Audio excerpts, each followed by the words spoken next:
What is up, guys? Stark here. I am back for another Fate video, and in today's video we are going to be doing the tier list for all of the 2022 servants coming out to Fate Grand Order.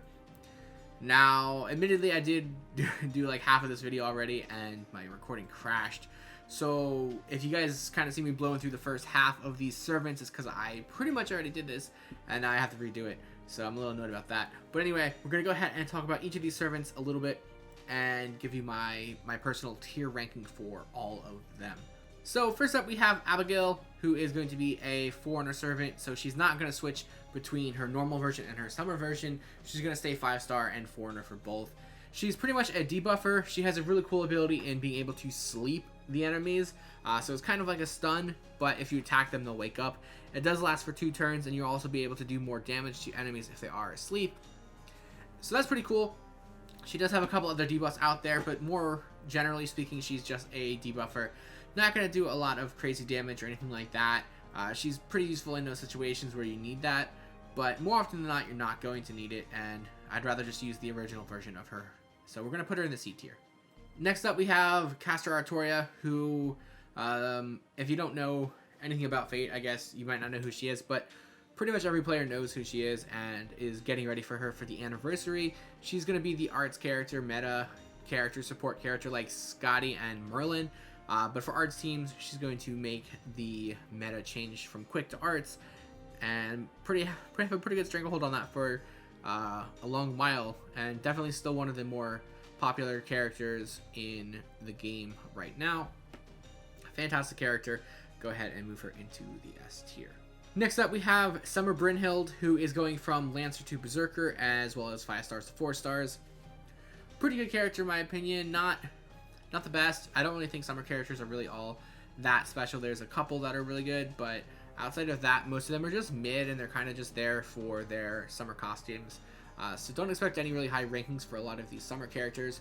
But I do think Brynhild is pretty good, and she does have the ability to increase the abilities of Brynhild beloved characters, and there's a lot of those, so she does get a lot of mileage out of that, as well as having an AoE Noble Phantasm that I'm pretty sure gets around defensive buffs, or I think she applies Ignore Invincibility to herself, so she does some pretty good damage, and she is a Berserker, which is pretty nice. So go ahead and move her into the B tier for that. Next up, we have Kindness, who is a 4-star Lancer, and pretty much all she does is just increase her own attack and attack the enemies. You can kind of look at her and see that that's the type of character that she would be, which is fitting in her character, so I'm happy that they, did that with her. But I just really don't like her kit that much. It's just increase attack, increase attack, increase attack, Noble Phantasm for a lot of damage. I really like unique characters, and she's really not that unique, honestly. I'm just going to put her in the C tier. Next up, we have Dioscuri, who is pretty interesting in my opinion, being able to get different effects based on which cards you're attacking with. So if you're attacking with quick cards, you'll increase your Noble Phantasm. If you're attacking with arts cards, you'll increase your critical stars. That effect's pretty cool. I do like that. I wish they had like a buster effect too, where if you were attacking with your buster card, you got something else. But I guess they only have one buster card, so probably wasn't really any need for that. But yeah, they're a pretty good character.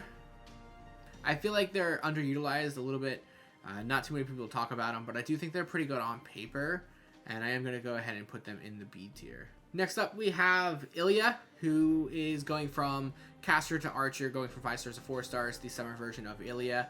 And she's got a pretty good kit of skills, but unless you're using her on like a Prisma Ilya team, then she's really not going to get a lot of maximum usage out of her, because her effect increases the attack of child characters, so you'd have to pair her with like Miyu and the other child characters.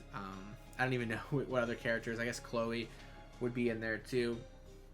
I don't know, I think maybe like Paul would probably be in there, classified as a child character. But yeah, unless you're using like a child team, you're probably not going to get too much out of it. Actually, I wonder if like the stage 1 combo actually shows up as a child character. I'm actually gonna look that up real fast. I guess Jack as well could be interesting. I'm gonna go ahead and look up this trait real fast and just see how many characters actually have the child servant. All right, so there are a lot more child servants than I actually thought, but still, you have to pair her in a team with those characters, and ultimately that just doesn't work out too well. But I'm going to put her in the C tier. Next up, we have Kijo Koyo, who is a 4-star berserker, who in my opinion really doesn't do a whole lot. You know, when you have berserkers, you really think of like berserkers that do damage, like a damage dealer, stuff like that. And really, she just doesn't do that much damage in my opinion. She has a skill to increase her defense, a skill for like healing and stuff, and then she has a little bit of quick and buster card effectiveness increase. Her Noble Phantasm does increase her own attack, but for a berserker, you're looking for a little bit more as far as damage output goes, and I just don't think it works for her, so I'm going to put her in the D tier. Next up, we have Murasaki, who is going to go from a caster to a writer, from 5 stars to 4 stars in her summer costume. And I really don't care about Murasaki that much, and I was trying not to be very biased because I don't like her, but I just don't like her, and her kit really isn't that good either. She's pretty much a debuffer, but outside of that, like, she doesn't really have a whole lot. I mean, she does have a good point in being able to decrease arts resistance, so you'll be able to just hammer that onto the enemies, and then just come in and attack for a lot of damage. But really, she just doesn't, like, she doesn't even have a way to, like, realistically increase her own arts card effectiveness. So, like, I guess you're just decreasing it, which by turn increases it, but I just don't like her skills, really. NP Seal, Skill Seal has a chance to remove the gauge of an enemy on her Noble Phantasm. Just, I don't like her, and I don't think she's going to be very usable, so D tier for Murasaki. Alright, next up we have Arizus, who's going to be a 5-star writer. Solid character in my opinion, has the ability to increase his quick and arts card effectiveness, has a AoE Noble Phantasm that will remove defensive buffs from all enemies, which kind of seems like a trend in a lot of these characters, being able to get around defense. I'm not sure why that's the case, but Arizus is just okay in my opinion, really doesn't have anything special or anything like that, so we're going to put him into the C tier. Next up we have Romulus, who is going to be a 5-star Lancer, and I like him because of the fact that he's unique and has pretty cool abilities. His whole gimmick is centered around the Roman trait, so he'll be able to get his allies to have the Roman trait and also the enemies to have the Roman trait, and then the more traits that, or the more stacks of that trait that they have, the more damage you're going to deal to them. And I really like gimmicky things like that. They're really unique, and I wish a lot more characters had things like that. Maybe not necessarily like trait stacking and stuff like that, but just unique abilities. It feels like a lot of characters have like the same like set of skills just shuffled around. Different characters have different effects, but it's ultimately like all the same like pile of skills. So I like things like this. I do think he's a pretty good character, and he's just going to get better as we get more buster support in the future, and I'm going to put him in the B tier. Next up we have Himiko, who's going to be a 5-star ruler, and I think she's a really fun character to use. She's an offensive ruler, which is both good and bad. She doesn't get any class advantage, but you can kind of combo her in teams with like Merlin to just kind of not take any damage, because she's not going to take the extra damage either.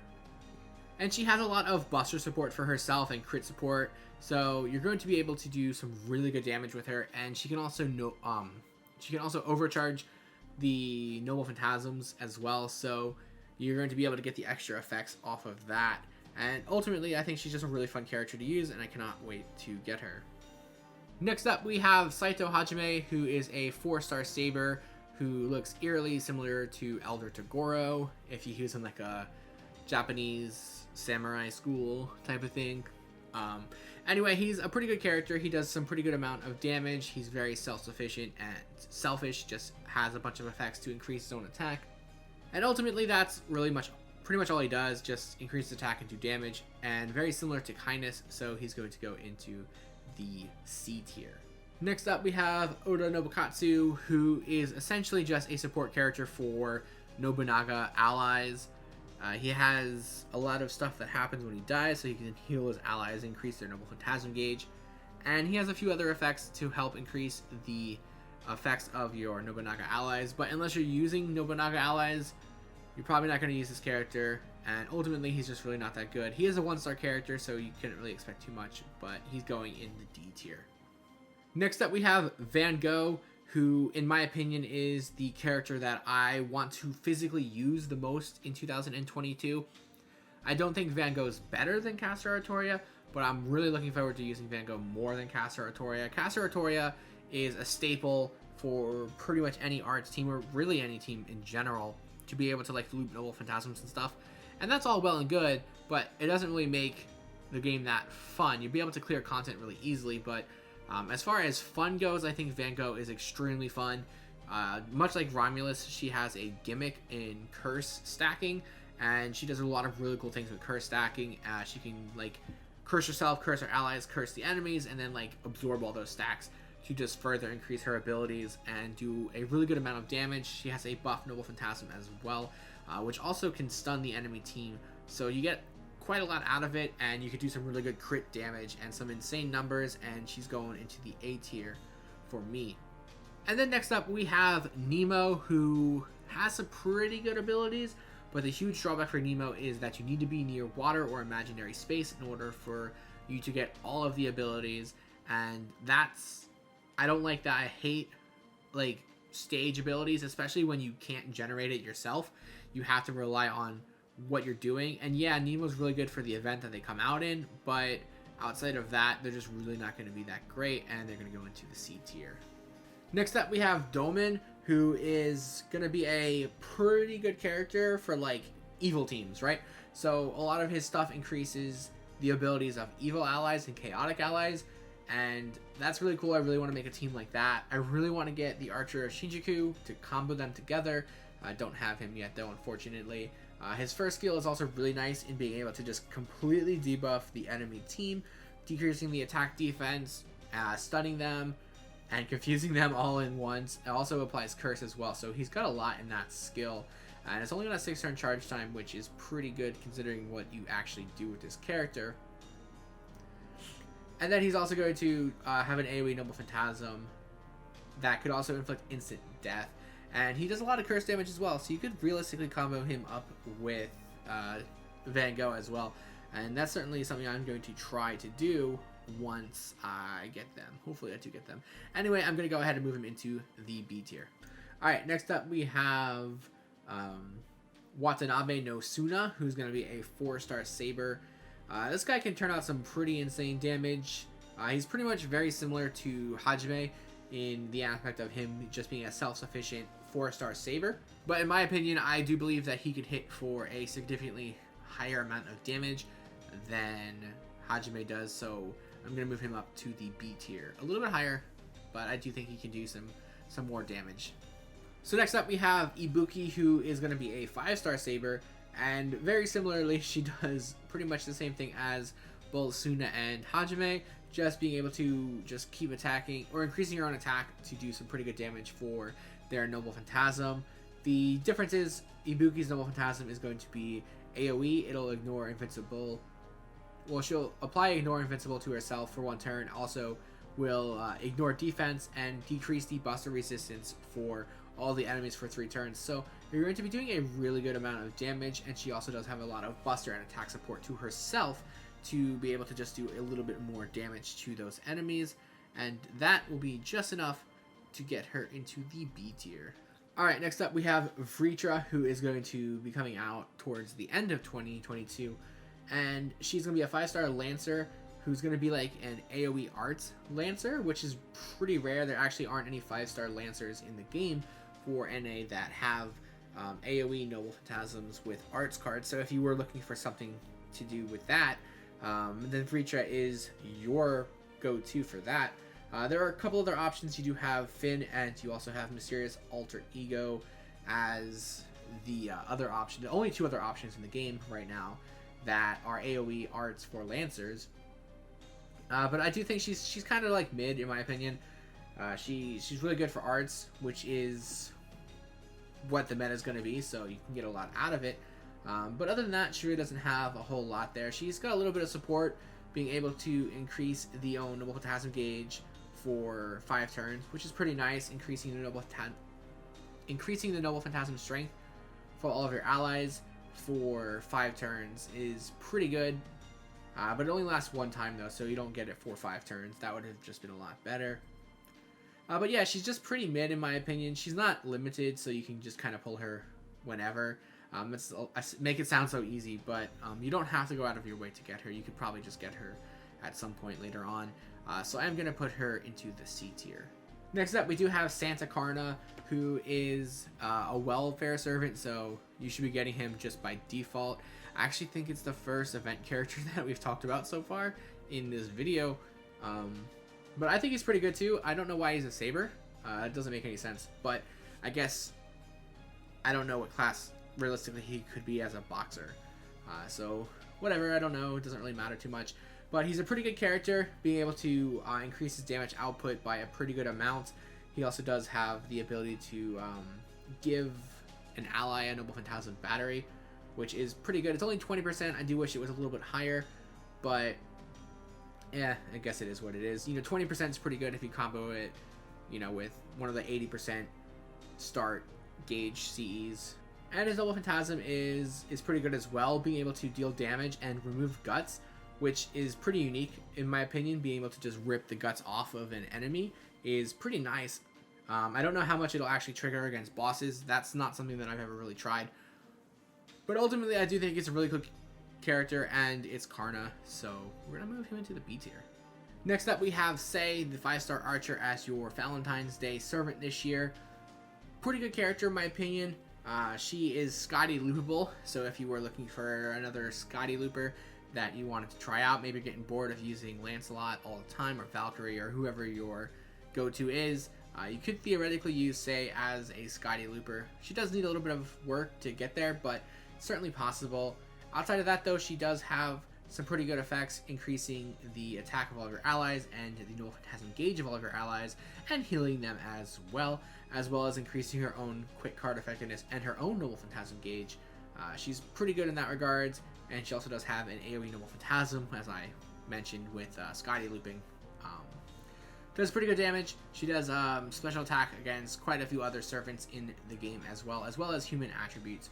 So she got a lot of different categories that she could definitely benefit from attacking. And, like I said, AoE, quick, Noble Phantasm, Scotty loopable. Overall, I think she's a pretty good character, and she looks pretty fun, so we're going to go ahead and put her into the B tier.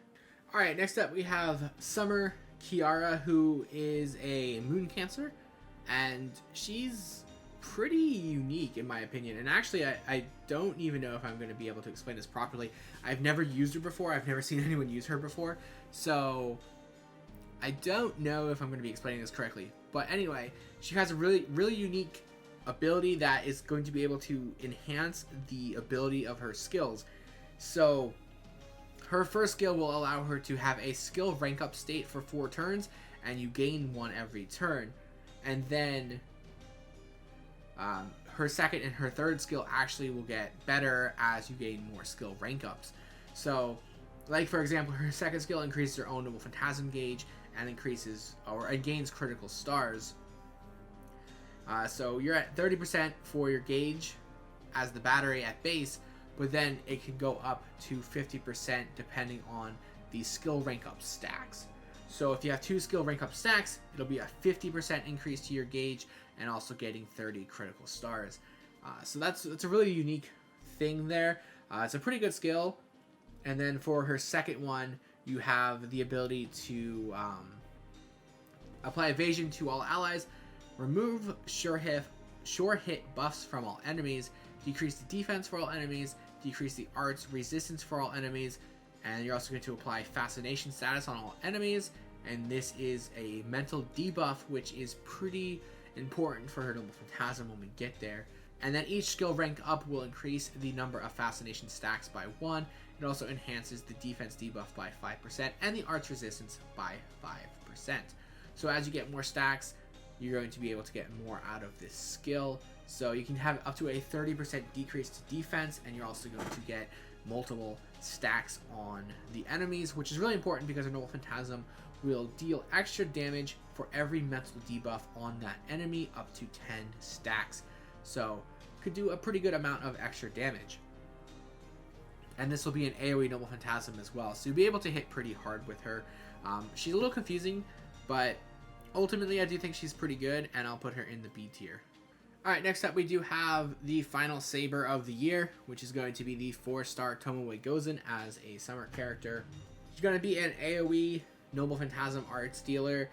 She's also going to be able to do burn to all enemies and inflict the spreading fire, which will increase the burn damage done to all enemies, so you can combo her in burn teams.